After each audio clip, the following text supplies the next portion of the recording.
ஆத்மானகம் சிவாத்மானகம் ஸ்ரீருத்ரரூபம் த்யாயேத். சிவாய நம. சித்த தரிசனம் சேனல் வாயிலாக ஜீவன் முக்தர்கள் அருள்பாலித்துக் கொண்டிருக்கும் ஜீவாலயங்கள் யாத்திரையில் எங்களோடு உங்களையும் அழைக்கிறோம். வாருங்கள், பயணிப்போம். அடியேன் கே. சாய் சீனிவாசன், சாது அருளானந்த சுவாமிகள் தொண்டன். திருவான்மையூர்ல ஜீவசமாதி அவளுக்கு இருக்கு. இந்த கோவில் பூஜை பண்ணிட்டு இருந்த குருக்களுடைய மகள் அவ. ரொம்ப இப்பெல்லாம் நம்ம திருமணம்னா 21 வயசு அப்படின்னு இப்ப நம்ம மாத்திட்டோம். அப்போ இந்த க்ஷேத்திரத்துல அந்த காலகட்டத்துல 1800கள்ல ரொம்ப இளம் வயதிலேயே திருமணம் பண்றது எல்லா இடத்துலயும் இருந்திருக்கு. அப்ப அவளுக்கு 9 வயதிலேயே அவளுக்கு திருமணமானது நடந்துருச்சு. ருதுவாக காலகட்டத்துக்கு முன்னாடியே அவளுக்கு திருமணமானது ஆயிடுச்சு. அவ ருதுவாகிறதுக்கு முன்னாடி அவளுடைய கணவரும் தவறிடுறார். அப்ப அந்த காலத்துல என்ன பண்ணுவோம்னா மொட்டை போட்டு உட்கார வச்சு. சோ அந்த மாதிரி ஒரு சூழ்நிலை ருதுவான காலகட்டத்துல ருதுவாகிறதுக்கு முன்னாடியே அவளுக்கு ஏற்பட்டுடுது. அப்படின்னும் போது அவ மாமியாராத்துல இருந்து திரும்பவும் அம்மாத்துக்கு கொஞ்ச நாள் அந்த மனசு செலியட்டும் அப்படின்னு சொல்லி திருப்பி அனுப்பிடுறான். இப்ப இங்க வந்துதான் அவளுக்கு ஒரு மாதிரி டிப்ரெஷனா இருந்துட்டே இருக்கு. அப்படின்றதுனால இங்க இருந்து வில்வாரணி அப்படின்னு ஒரு ஊர் பக்கத்துல இருக்கு. அந்த ஊருக்கு வில்வராணி அப்படின்னு பேரு. நட்சத்திரகிரி அப்படின்னு அந்த ஊருக்கு ஒரு பேர் இருக்கு. அந்த இடத்துல சிவசுப்பிரமணிய சுவாமியா முருகன் அனுகிரகம் பண்ணிட்டு இருக்கார். கீழே சுவாமி சின்னதா சுயம்புவா இருப்பார். மேல சுப்பிரமணிய சுவாமி வள்ளி தேவசனாயோட காட்சி கொடுப்பார். அந்த இடத்துல சுவாமி அனுகிரகம் பண்றார். அந்த க்ஷேத்திரத்துக்கு அவளுடைய பந்தமா இருக்கக்கூடிய பந்துக்களாத்துக்கு அவ அனுப்பி வச்சுடுறான். அப்ப அந்த இடத்துல அவ விளையாடு இருக்கக்கூடிய காலகட்டத்துல அவளுக்கு அந்த விளையாட்டு மேல எண்ணம் போகாம சுவாமி மேல பக்தி ஈடுபாடு அதிகமாயிடுது. அப்படி ஈடுபாடு அதிகமாகும் போது அந்த ஊர்ல கேரளத்தை சேர்ந்த ஒரு பெண்மணி அவ சில சித்துக்கள்லாம் செய்துட்டு இருந்திருக்கா. அவ கிட்ட போயிட்டு ஒரு சில விஷயங்கள் போயிட்டு கேட்கிறான். எனக்கு சுவாமியை பார்க்கணும், சுவாமி கிட்ட நான் உட்கார்ந்து இருக்கணும், எனக்கு சுவாமியை தவிர வேற எந்த எண்ணமும் வரக்கூடாது அப்படின்ற மாதிரி அவளுடைய இளமை பருவத்துல அவ அதெல்லாம் கேட்கும் போது அப்போ ஸ்ரீ சக்கர உபாசனை அப்படின்னு சொல்லக்கூடிய உபாசனை நம்ம எல்லாருக்குமே தெரியும். லலிதாம்பிகையை பத்தி எல்லாருக்குமே தெரியும். ஸ்ரீ உபாசனை அப்படின்றது எல்லாருக்குமே தெரியும். அப்ப அந்த ஸ்ரீ சக்கரத்துல இருக்கக்கூடிய 64 யோகினி தேவதைகளுடைய உபாசனையை அவளுக்கு இப்போ லலிதாம்பிகையை பத்தின எல்லா விஷயங்களையும் அவளுக்கு சொல்லிக் கொடுத்து ஸ்ரீ சக்கர உபாசனையை அவளுக்கு சொல்லிக் கொடுத்த பிறகு அதை உபதேசம் எடுத்துட்டு அதை சொல்லிட்டு இருக்க. அப்படி ஜபங்கள் பண்ணிட்டு இருக்கக்கூடிய காலகட்டம் அவ அந்த இடத்தை விட்டு திரும்பவும் மாமியாராத்துக்கு போக வேண்டிய ஒரு சூழ்நிலை ஏற்படுறது. அப்போ அவ குரு கிட்ட கேட்கிறா, அந்த அம்மா கிட்ட சக்கரையம்மாள் கேட்கிறா. சக்கரையம்மாளுடைய இயற்பெயர் என்ன அப்படின்னா ஆனந்தம்மாள் அப்படின்றது அவளுடைய பேர். அப்ப அந்த ஆனந்தம்மா கேட்கிறா, உங்களை பார்க்கணும் அப்படின்னா நான் எப்படி வர்றது? மாமியாராத்துல இருந்து உடனே நான் வர முடியாது, எங்கேயோ இருக்கு, சென்னப்பட்டினத்துல இருக்கு, அல்லாது சென்னை மதராசி மாகாணம் அப்படின்னு பேரு. அந்த இடத்துல இருந்து நான் இங்க வரணும் அப்படின்னா உங்களை பாக்குறது ரொம்ப சிரமமாச்சு அப்படின்னும் பொழுது அஷ்டமா சித்தி அப்படின்னு சொல்லிட்டு சித்திகள் இருக்கு. 8 வகையான சித்திகள். அதுல லகிமா அப்படின்னு சொல்லக்கூடிய சித்தி காற்றோடு காற்றாக பறந்து போகக்கூடிய சக்தி. நம்ம இப்போ ஒரு இலை இருக்குன்னா காத்துல பறந்து போயிடும் இல்லையா, அது போல பறந்து போகக்கூடிய சக்தி மனிதர்களுக்கு அந்த அஷ்டமா சித்தியில ஒரு சித்திய நிறைவேற்றிட்டா அவளுக்கு அந்த சித்தியானது கிடைக்கும். அந்த லகிமான்னு சொல்லக்கூடிய சித்திய அவளுக்கு உபதேசம் பண்றா அந்த கேரளத்தை சேர்ந்த ஒரு குருநாதர். அந்த ஆனந்தம்மாவுக்கு அந்த அஷ்டமா சித்தியில ஒரு சித்தியை உபதேசம் பண்ற. அதை உபதேசம் பண்ணி எடுத்துட்டு அதை சித்தியாக்கிட்டு சென்னையில இருந்து அவளை பார்க்கணும் அப்படின்னா திருவான்மையூர்ல இருந்து நேரம் பறந்து அவளை பார்ப்பாங்க. எப்படி ஒரு கூட்டோட ஒரு காகம் எப்படி ஆகாயத்துல பறக்கிறதோ, ஒரு பருந்து எப்படி பறக்கிறதோ, அது போல பறந்து இந்த சரீர கூட்டோட பறந்து அவளுடைய குருநாதரை தரிசனம் பண்ணிட்டு திரும்பவும் அங்க போயிடுவாங்க. அது போல இருக்கக்கூடிய காலகட்டத்துல அஷ்டமா சித்தியான பிறகு சுவாமியினுடைய இந்த விஷயங்கள் எல்லாருக்கும் பரப்பணும் அப்படின்ற எண்ணமானது அவளுக்கு கிடைக்கிறது. என்ன, நான் பிறந்த க்ஷேத்திரத்தில் இருக்கக்கூடிய சுவாமியினுடைய மகத்துவம் எல்லாருக்கும் தெரியணும் அப்படின்றதுக்காக 1876 அவளுடைய முதல் சிஷ்யன் டாக்டர் நஞ்சுண்டராவ் அப்படின்னு சொல்லக்கூடியவர் அவளுடைய இடத்துலதான் இன்னைக்கு அவளுடைய ஜீவசமாதி இருக்கு. ஆனந்தம்மாவுடைய ஜீவசமாதி அவளுடைய இடத்துல, நஞ்சுண்டராவுடைய இடத்துலதான் இந்த ஜீவசமாதியானது இருக்கு. அப்போ அவளுக்கு உத்தரவு போடுறார். நஞ்சுண்டராவ் என்ன பண்றாருன்னா சுவாமியுடைய தீர்த்தத்தை ரிசர்ச் பண்ணி வெளியிடுறதுக்காக அம்மா கிட்டே கேட்கிறான். என்ன அப்படின்னா, சுவாமி இந்த உலகத்தினுடைய மிகப்பெரிய சக்தி, அவரை எப்படி நான் ரிசர்ச் பண்றது அப்படின்னு சொல்லி கேட்கிறேன். கேட்கும்பொழுது இந்த கலியுகத்துல சான்றில்லாத எந்த விஷயமும் யாரும் நம்ப மாட்டா. புரியுறதுங்களா? இதுதான் முக்கியமான ரகசியம். சான்று இல்லாம நம்ம ஏதாவது ஒரு விஷயத்த நம்புவோமா? கட்டாயம் நம்ப மாட்டோம். ஏதாவது ஒரு விஷயம் இருக்கணும் இல்லையா? அப்ப இந்த விஷயத்த சான்று கொடுத்தாதான் நம்புவா அப்படின்னு சொன்ன உடனே சரி அப்படின்னு சொல்லிட்டு அவர் என்ன பண்றார், சாதாரணமா இருக்கக்கூடிய வெந்நீர், சாதாரணமா வெந்நீர் காய வச்சு நம்ம குடிக்கிறோம் இல்லையா? குடிக்கும் போது என்ன ஆகுறது, நம்ம ஜுரம் ஏதாவது இருந்ததுன்னா உடனே வேர்வை உடம்புல இருந்து கொட்டும், ஜுரம் சரியாகும். சாதாரணமா இருக்கக்கூடிய சுடு தண்ணி நம்ம உடம்புல இருக்கக்கூடிய பாக்டீரியாஸை வந்து ரிமூவ் பண்ணும். அதே நெய் கலந்த வெந்நீர் எடுத்துட்டோம் அப்படின்னா நம்ம உடம்புல ரத்தத்துல இருக்கக்கூடிய உஷ்ணம்னா சூடு, அந்த சூட்டை உடனே தணிக்கும் இல்லையா? நம்ம எல்லாம் வீட்டுல என்ன பண்ணுவோம், காலில் சுண்ணாம்பு வைப்போம், கட்ட விரல்ல வைக்கப்பெரிய சுத்தி வைப்போம், உச்சந்தலையில முடிய புடுங்குவாங்க. இந்த மாதிரியான விஷயங்கள்லாம் நிறைய சூட்டை தணிக்கிறதுக்கான விஷயங்கள் நாட்டு வைத்தியத்துல இருக்கு. அப்படி நெய் கலந்து ஒரு வெந்நீர் குடிச்சோம்னா ரத்தத்துல இருக்கக்கூடிய சூடு வந்து தனியும் அப்படின்றத ரிசர்ச்ல வெளியிடுறார். மூணாவதாக யார் அந்த டாக்டர் நஞ்சுண்டராவ்னா, இன்னைக்கு நாம வந்து அலோபதி தான் எல்லாருமே பயன்படுத்தும். ஹோமியோபதியினுடைய மருந்துகளை அதிகமாக நம்ம தமிழ்நாட்டுக்கு எல்லாருக்கும் அறிமுகப்படுத்தி கொடுத்தவர் தான் டாக்டர் நஞ்சுண்டராவ். மூணாவதா அவர் எடுத்து ரிசர்ச் பண்ண விஷயம் சுவாமி மேல பட்டு வரக்கூடிய இந்த வெந்நீர், இதை எடுத்து ரிசர்ச் பண்றார்.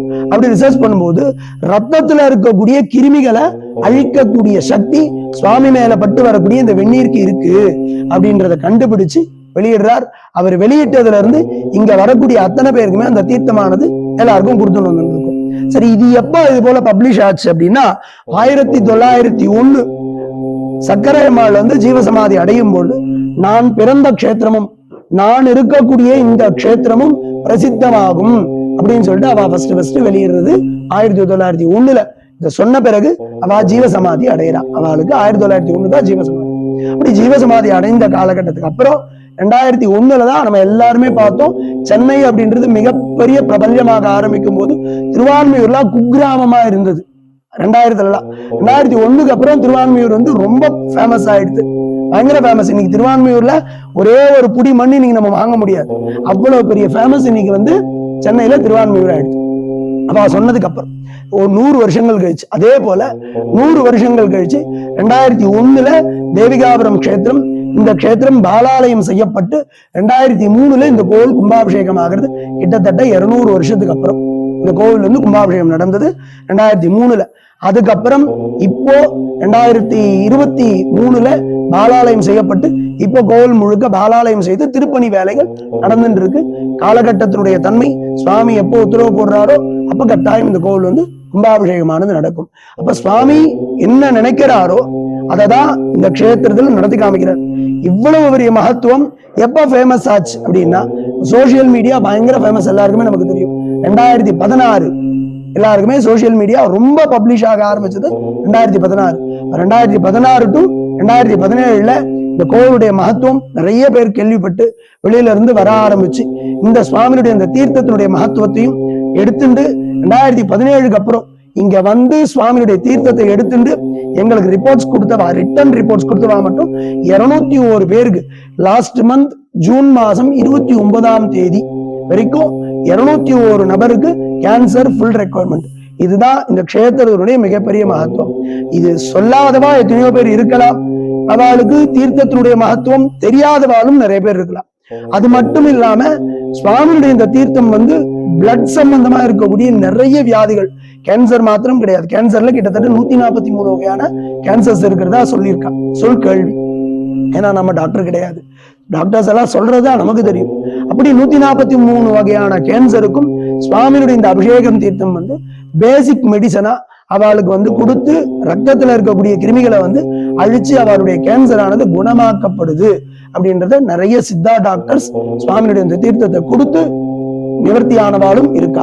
ஜோதிட ரீதியாக பிரசன்ன ரீதியாக வந்து இங்க சுவாமிக்கு அபிஷேகம் பண்ணி அவளுடைய ரத்த சம்பந்தமான நிறைய வியாதிகளை குணமாக்கப்பட்டவாளும் இருக்கா. எங்களுக்கு கண்ணுக்கு தெரிஞ்சு நிறைய பேருக்கு நடந்திருக்கு. அதுல ஒருத்தர் மாத்திரம் இப்ப நான் உதாரணமா சொல்றேன்.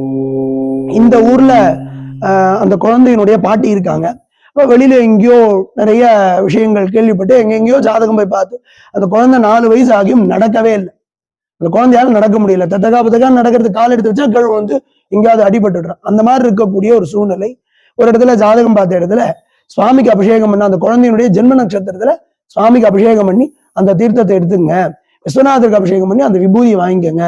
இல்ல சிவராத்திரிக்கு சுவாமிக்கு அபிஷேகம் பண்ணுவோம் விபூதி, அந்த அபிஷேக விபூதியை வாங்கிக்கோங்க, வாங்கி அந்த குழந்தை கை காலெல்லாம் நல்லா நீவி விடுங்க அப்படின்னு சொல்லி 6 மாத காலகட்டம் அந்த குழந்தையுடைய ஜென்ம நட்சத்திரத்துக்கு இங்க வந்து தீர்த்தத்தை எடுத்து அந்த குழந்தைக்கு அது போல கொடுத்துட்டு வந்து 7வது மாசம் அந்த குழந்தைய கை பிடிச்சு அவ கூப்பிட்டுன்னு மேலே ஏறி வரான்.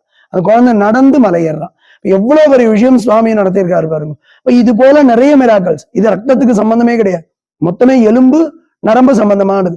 நடக்கக்கூடிய சக்தியை கொடுக்கக்கூடியது எலும்புக்கும் நரம்புக்கும் இருந்தாதான் நம்மளால நடக்க முடியும்.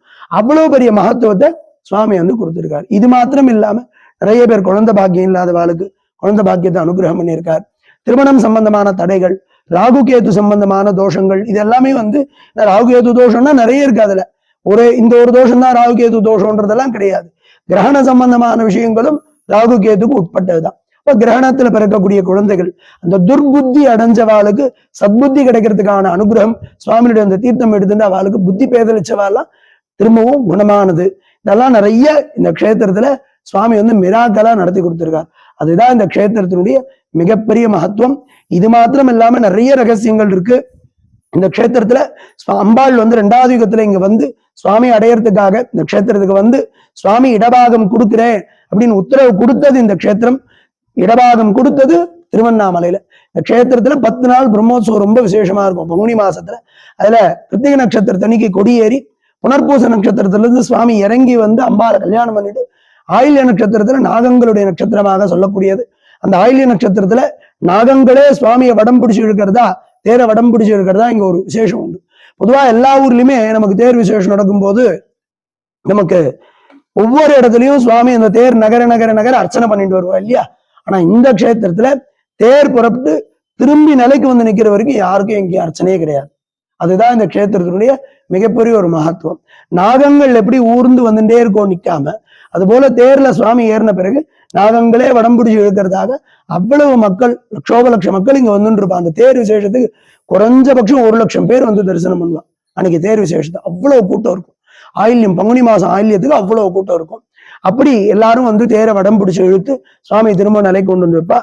அம்பாளுக்கு இங்க தனி தேர். அம்பாளுடைய தேரை வந்து பார்த்தீங்கன்னா இங்க பெண்கள் மாத்திரமே வடம் பிடிச்சு இழுக்கிறதா இந்த க்ஷேத்திரத்தினுடைய மிகப்பெரிய மகத்துவம். ஆண்கள் யாரும் வடம் பிடிக்க மாட்டா, கட்ட போடுறதோடு சரி, பெண்கள் மாத்திரம் தான் வடம் பிடிச்சு இழுப்பா. அதே போல புதுமண தம்பதிகள் பொதுவா எந்த ஊர்லயும் தேரை வந்து தரிசனம் பண்ணக்கூடாது, வடம் பிடிக்க கூடாதுன்னு சொல்லுவா. ஆனா இந்த க்ஷேத்திரத்துல புதுமண தம்பதிகள் தேரை வடம் பிடிச்சு இழுத்தா அப்படின்னா அடுத்த வருஷத்துக்குள்ள அவளுக்கு ஆண் குழந்தை சுபஜனனம் ஆகும். அதுதான் இந்த க்ஷேத்திரத்தினுடைய மகத்துவம். அதே போல கர்ப்பிணி பெண்கள் தேரை தரிசனம் பண்ணக்கூடாதுன்னு, தேர் நிலைக்கு வந்து நின்ன பிறகு சுவாமி அம்பால தரிசனம் பண்ணிட்டு போனா சுகப்பிரசவம் ஆகும் அப்படின்றது இந்த க்ஷேத்திரத்தினுடைய மகத்துவம். க்ஷேத்திர விசேஷமாக சொல்லப்பட்டிருக்கிறது. அதே போல உத்தரத்தன்னைக்கு இங்க கொடி இறங்கிடும். இந்த கொடி இறங்கின பிறகு திருவண்ணாமலையில அண்ணாமலையாருக்கும் இரவு 12 மணிக்கு திருமாங்கல்ய தாரணம் அண்ணாமலையாருக்கும் அம்பாளுக்கும் கல்யாணம் நடக்கும்.